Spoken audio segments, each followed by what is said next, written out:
저희가 속해 살아가는 자본주의 시장 경제의 다른 측면을 세 번째 키워드로 설명드리겠습니다. 세 번째 키워드는 쏠림과 불황입니다. 우리가 25만 원, 13조 원 상품권을 논의하게 된 배경에는 바로 이 불황이 있을 겁니다. 불황은 왜 탄생하는가? 이것을 이해하고 불황을 어떻게 이겨내고 극복해 나가야 되는지 토론해야 우리는 25만 원, 13조 원 민생회복지원금에 대해 정확히 가늠할 수 있습니다. 자본주의 시장 경제는 제가 말씀드렸듯이 자유로운 개인들의 도전 속에서 커나갑니다. 이렇게 개인들이 자유롭게 도전하기 때문에 수요와 공급이 정확히 일치하지는 않습니다.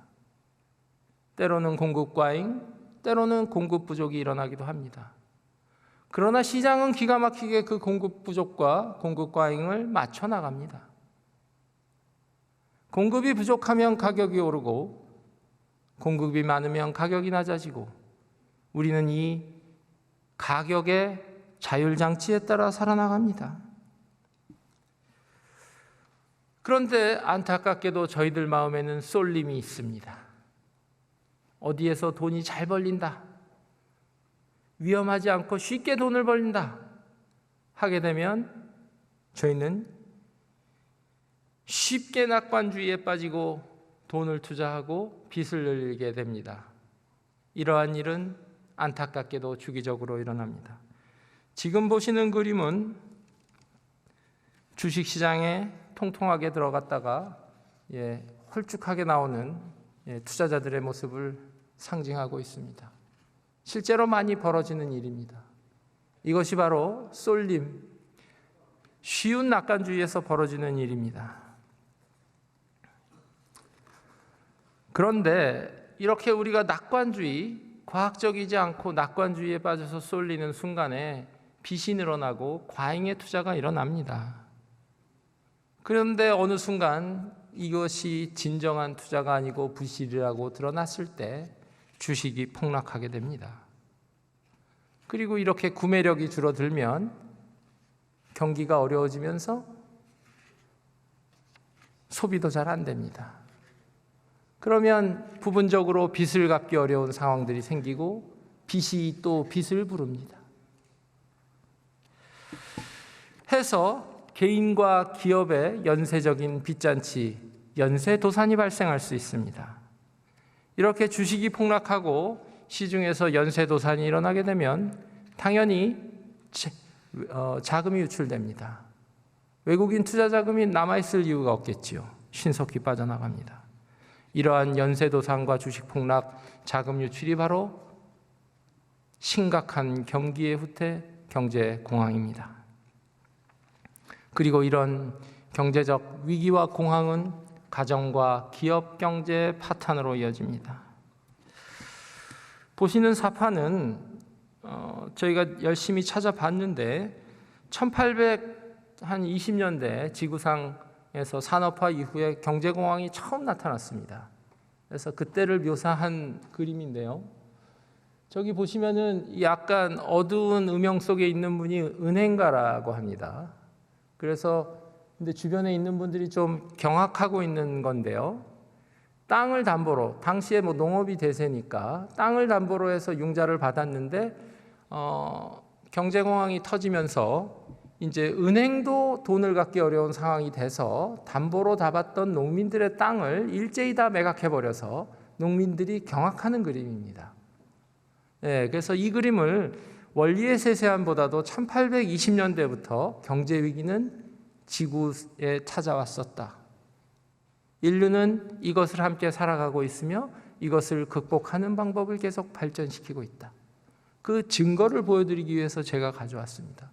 아주 끔찍한 일이지만 대한민국에서는 지금 탄탄한 거시경제관리와 위기관리로 해서 이런 정도의 일은 일어나기 어렵습니다. 만약 지금 시대에 대입을 해본다면 은행이 파산을 해서 은행이 담보로 잡고 있는 주식, 담보, 주담대죠. 아파트를 다 팔아버린 이제 그런 상황일 겁니다.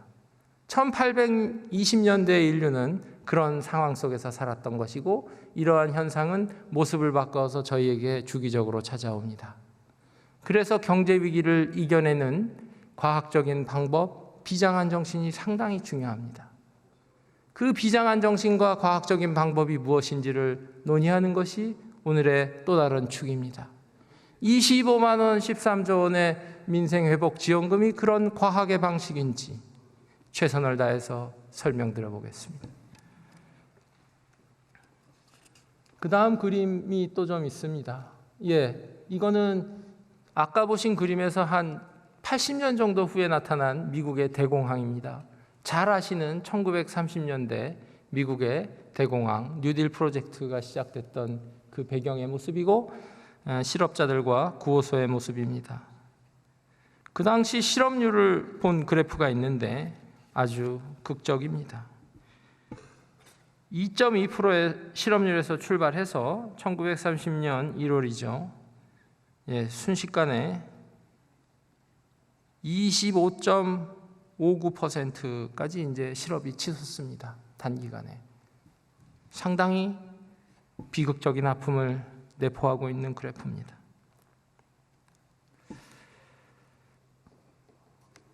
그 다음 사진도 조금 있습니다. 1928년에서 1932년까지 불과 5년 만에 번쩍이는 자동차가 자전거로 바뀌는 모습이고요. 그 당시 일자리를 구하는 노동자들의 모습입니다. 제가 이 비극적이고 우픈 사진을 보여드리는 것은 증거를 보여드리는 것입니다. 경제위기라는 주기적으로 나타나고 그만큼 과학적이고 그만큼 비장하게 대응해야 된다는 것을 말씀드리는 것입니다. 우리에게 지금 그만큼의 과학성과 그만큼의 비장함이 있는지도 질문드리는 것입니다. 25만 원 13조 원은 그런 정도의 비장함과 과학적으로 설계된 것인지 제가 설명드리고 싶은 겁니다. 다음 그림도 있습니다. 1820년 영국에서 미국에서 또 1930년 미국에서 그 사이도 있었습니다. 1870년 공황도 있었습니다. 이렇게 주기적으로 나타났던 공황, 안타깝게도 대한민국도 겪었습니다. 바로 1998년 외환위기입니다. 저는 오늘 외환위기에 대해서도 조금 부연의 설명을 드릴 겁니다. 왜냐하면 외환위기가 대한민국만 겪은 독립적인 사건이라고 보는 시각들이 있기 때문입니다. 그것은 그렇지 않습니다. 그 당시 저희가 너무 힘들고 그 당시 저희가 너무 급해서 저희의 일에 집중할 수밖에 없었기 때문에 외부를 보지 못했지만 저희의 외환위기도 1820년대부터 나타난 경제위기의 주기적 버전이었습니다. 이 말씀을 드리는 이유는 저희의 경제위기 대응이 독립적이고 창의적이고 독단적일 수 없다는 것입니다. 경제는 과학의 법칙으로 돌아가고 패턴으로 돌아갑니다. 1820년부터 나타났던 이 방식을 대응하는 우리의 과학적이고 우리의 비장한 조치들은 이미 진행이 되고 있습니다. 25만 원 13조 원의 민생회복 지원금은 1820년대부터 나타났던 경제위기의 패턴을 학습한 지식의 축적의 결과인지 저는 질문드려 볼 생각입니다. 외환위기 당시에 슬픈 모습이죠. 그리고 코스피 지수가 추락하는 모습입니다.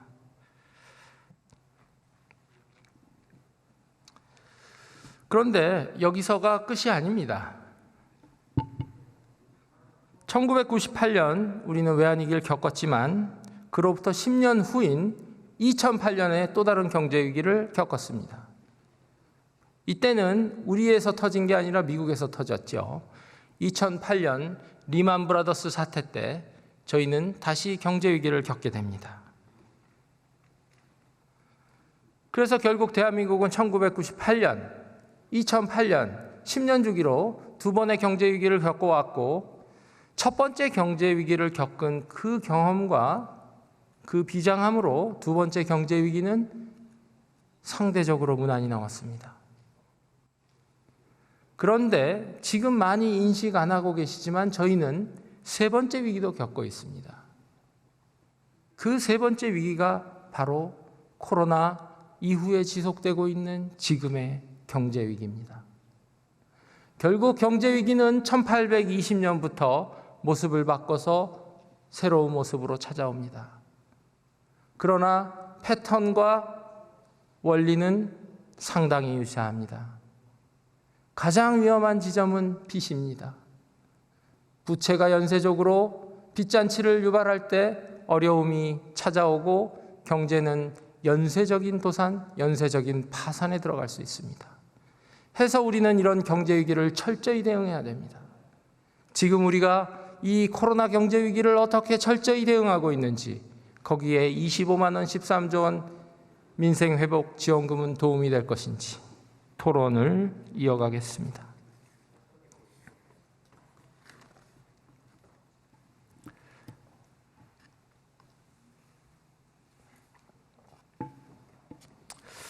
먼저 이렇게 1820년대서부터 주기적으로 찾아온 경제 위기로 인해서 자본주의 시장 경제에 대한 실망감, 이것을 혹시 우리가 축소해야 되는지, 이것을 혹시 벗어나야 되는지 이런 생각을 해볼 수도 있습니다.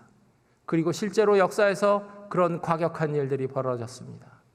바로 경제 위기에서 다양한 사상들이 터져 나왔습니다. 전체주의, 공산주의, 수정 자본주의 등이 터져 나왔습니다. 그 점도 설명을 드리겠습니다. 그러한 설명 전에 제가 또 하나의 기본 원리를 설명을 좀 드리겠습니다. 제가 설명드릴 네 번째 키워드는 화제와 인덕션입니다. 그리스 신화를 간단히 하나 소개 올리겠습니다. 독수리가 한 명의 간을 쪼아먹고 있습니다. 인간에게 불을 가져다 준 프로메테우스입니다. 프로메테우스는 인간을 좋아했다고 합니다. 인간을 좋아한 나머지 아버지 제우스 신의 명을 어기고 신들의 불씨를 인간에게 전달했다고 합니다.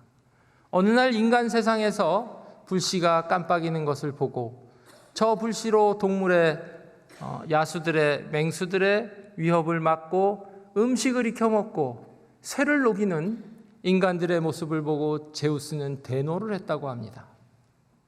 누가 신의 불씨를 인간들에게 갖다 주었느냐? 결국 그 형벌로 프로메테우스는 낮에는 독수리에게 간을 쪼이고 밤에는 다시 간에 새살이 붙고 다시 해가 뜨면 독수리에게 간을 쪼이는 궁극의 형벌에 빠졌습니다. 이렇게 불은 인류에게 없어서는 안 되는 문명의 이기입니다. 우리는 야생의 동물로부터 보호되고 음식을 익혀 먹으면서 기생충으로부터 보호됩니다. 건강을 지키고 영양을 지키고 또한 철을 녹여서 도구를 만들기 시작했습니다. 그런데 바로 이 불은 한순간에 화마로 변해서 화재로서 우리의 재산과 생명을 앗아가기도 합니다. 무기가 되어서 불바다를 일으키기도 합니다. 이것이 자본주의 시장경제의 기본 원리입니다. 자본주의가 없으면 저희는 맹수로부터, 기생충으로부터 저희를 보호할 수 없습니다. 그러나 동시에 자본의 순환을 통제하지 못하면 저희는 불에 타듯이 자본에 타서 경제 위기에 빠지게 됩니다. 이것이 저희가 걸어가야 하는 자본주의 시장 경제의 숙명입니다. 균형선이고 지혜입니다. 해서 저는 인류가 개발한 끝판왕의 불의 도구가 인덕션이 아닐까 생각합니다. 참으로 예전의 불에 비해서 안전합니다.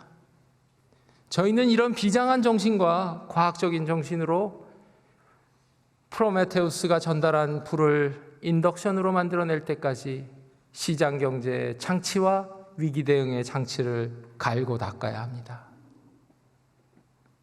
13조 원, 25만 원 상품권이 그런 장치인지 질문드리고 싶습니다.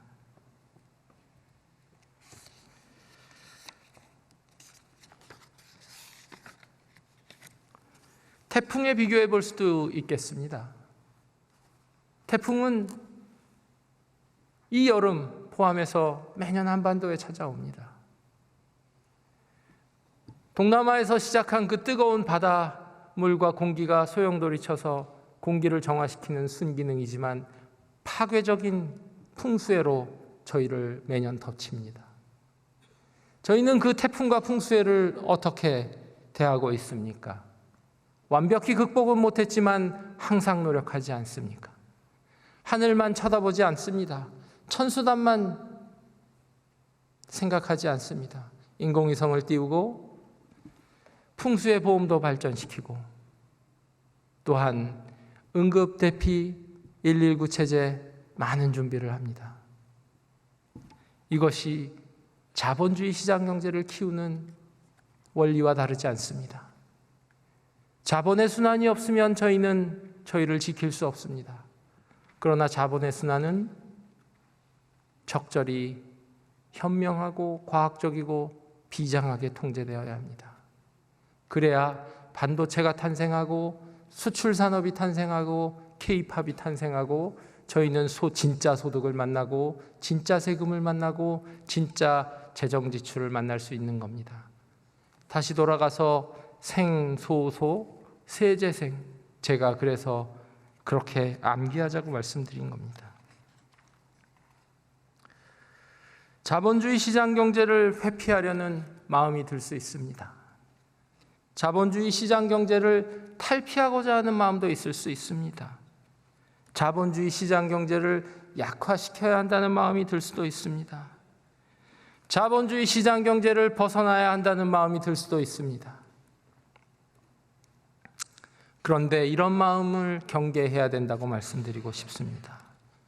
불을 인덕션으로 만들어냈듯이 저희는 자본주의 시장 경제를 품에 안아야 합니다. 더 과학적인 시장 경제, 더 좋은 시장 경제, 더 따뜻한 시장 경제를 향해 나가야 합니다. 그 속에서만이 진정한 소득이 탄생하고 진정한 세금이 탄생하고 진정한 미래가 탄생합니다. 제가 국회의원이 된 후 언론인들께 질문을 드려봤습니다. 시장 경제로 인해서 양극화가 심해진 것이냐? 아니면 시장 경제를 잘 운영하지 못해서 양극화가 심해진 것이냐? 저의 질문에 대부분의 언론인들이 저희가 시장 경제를 하다 보니까 양극화가 심해졌다고 답을 했습니다. 저는 그래서 모두 말씀해 드렸듯이 저부터 반성하는 것입니다. 대학에서 경제를 공부했고 경제관료로 살아왔고 경제 프로젝트를 해외에서 뚫어냈고 유럽개발은행 이사로 근무했고 사업가와 투자가로 걸어왔던 저는 이미 알고 있었습니다. 대한민국의 양극화는 시장 경제를 정확히 운영하지 못해서 생긴 일입니다. 시장 경제로 양극화가 심해진 것이 아니라 그 시장 경제라는 장치를 우리가 정확히 활용하지 못한 것입니다. 우리는 국민들에게 반드시 소득을 전달해야 됩니다. 경제 성장의 과실을 그들에게 전달해야 됩니다. 우리는 어떻게 그들에게 성장의 과실을 전달해 줄 수 있는 것입니까? 경제 전문가인, 정책 전문가인 사람들이 고민을 했어야 합니다. 저는 저부터 반성을 하는 것입니다. 25만 원에 13조 원을 허공에서 뿌리면 성장의 과실이 국민들에게 전달됐겠습니까? 저희가 진작에 성장의 과실을 국민들께 잘 전달했으면 지금 이런 논의가 국회 다수당 1호 법안으로 제한되는 일이 생길 수 있겠습니까? 국민들의 소득은 노동소득이 있고 자본소득이 있고 이전소득이 있습니다. 이것은 박수민이 창안한 것이 아니라 일찍이 100년 넘게 경제학이 정리한 국가회계의 기본 원리입니다. 저희는 양질의 일자리를 만들어낸다고 해서 노동소득만 바라본 것이 아니겠습니까? 그리고는 이전소득만 생각한 것이 아니겠습니까? 세금을 걷어서, 부자들의 세금을 걷어서 이전소득을 늘려주겠다는 생각만 결국 한 것입니다. 어떠한 생각을 하고 계신지는 모릅니다. 그러나 국가회계가 보여주는 팩트는 정확합니다. 우리는 노동소득을 전달하고자 했고 이전소득을 시도했고, 그러나 충분치 못해서 개인 사업자의 사업소득만 높은 상태입니다. 그러면 우리는 어떻게 성장의 과실을 국민들에게 전달해 줄 수 있을까요? 한 가지 항목이 남아 있습니다. 바로 자본소득입니다. 제가 시간이 되면 꼭 소개해-드리겠습니다. 대한민국 국민계정에는 근로소득 피용자 보수가 있습니다. 정부가 이전해주는 이전소득이 있습니다. 그리고 사업자들의 개인 사업자 소득이 있고 제가 말씀드린 자본소득이 있습니다. 저희는 이 루트들을 균형되게 활용해야 됩니다. 자본소득의 루트는 집값, 부동산, 펀드, 연금으로 전달될 수 있습니다. 미국의 401K는 그 퇴직연금은 수많은 중산층들의 노후를 책임집니다. 대한민국의 퇴직연금은 이제 시작하는 상태입니다. 대한민국의 퇴직연금의 수익률이 왜 이렇게 낮은지 제가 국회의원이 되자마자 챙겨봤습니다. 놀라운 반응을 받았습니다. 퇴직연금에 관심을 갖는 국회의원이 있다는 게 새롭다는 것입니다. 다들 국민연금만 놓고 토론할 때 왜 퇴직연금을 얘기하느냐? 아니, 그게 아니라 공적연금, 사적연금, 개인연금의 3층 탑이 우리의 노후를 지키는 것인데 왜 국민연금만 가지고 40%냐, 44%냐, 9%냐, 13%만 논하느냐? 3층의 연금을 달성해야 70%가 되는 겁니다. 시장경제의 로망은 무엇입니까? 은퇴해서 안락한 노후를 즐기는 것입니다. 우리의 수명은 늘어났습니다. 저녁이 있는 삶이라는 구호에 대한민국은 반응하지 않았었습니까? 그 로망을 우리 300명의 국회의원은 어떻게 현실로 만들어줄 수 있겠습니까? 양질의 일자리가 충분하지 않았을 때 저희는 눈치를 챘어야 합니다. 그리고 저는 양질의 일자리라는 그 단어 자체를 벗어나야 한다고 생각합니다. 일자리의 양질이 어디 있고 하질이 어디 있습니까? 직업의 귀천이 어디 있습니까? 선호도는 있지만 귀천은 없다. 제가 최근에 필리버스터를 통해서 들은 표현인데 정말 탁견입니다. 직업의 귀천은 없고 일자리의 질은 없습니다. 국민들의 자유의지, 책임의식, 소명의식 속에서 탄생한 일자리는 단 한 개도 소중합니다. 그 소중한 일자리가 충분한 소득을 만들어내지 못할 때 우리는 사회안전망을 통해 부족한 소득을 보완해 주어야 합니다. 해서 제가 세금으로 창출되는 소득이 보완적 소득이고 사회안전망을 통한 저희의 시너지 소득이라고 말씀드리는 겁니다. 그런데 사회안전망의 장치를 통하지 않고 소득 파악의 인프라를 통하지 않고 13조 원을 상품권으로 허공에서 뿌리면 어떻게 될까요? 매출 30억 이하에서만 쓸 수 있다는 제한을 가한 것을 보았습니다. 그러면 매출 30억 내에서는 선택이 없는 것입니까? 소비자의 선택은 무시되는 것입니까? 아니, 그렇게 제안을 할 거면 골라서 전달하면 되지 않습니까? 그렇게 이거저거 제안해서 전달해서 뭔가 효과를 달성하지 보다 지금 저희가 만들고 있는 소득 파악의 인프라를 통해서 어려운 곳에 집중하든지 아니면 진짜로 어려운 소상공인을 도우면 되는 거 아십니까? 이 토론할 시간에 그것을 찾는 게 빠르지 않습니까? 지역사랑 상품권을 날밤을 새워도 8개월이 걸린다고 합니다. 다 전달하는데. 그것을 그 시간을 소비하고 허공에 13조 원을 뿌리는 것, 저는 이것을 탁상공론이라고 생각합니다. 이 탁상공론을 밤을 새워서 저는 토론할 생각입니다. 이 탁상공론이 그것을 넘어 13조 원의 빚을 저희에게 남길 것이기 때문입니다. 그리고 그 빚은 여기 있는 300명의 구피회원이 갚지 않습니다. 저희의 아이들이 갚게 됩니다. 저는 이건 아니라고 생각합니다.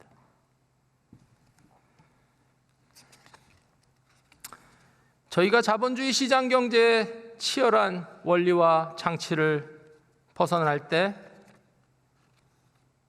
저희는 스스로 쌓아온 혜택과 풍요, 저희의 성과를 부인하게 되는 것입니다.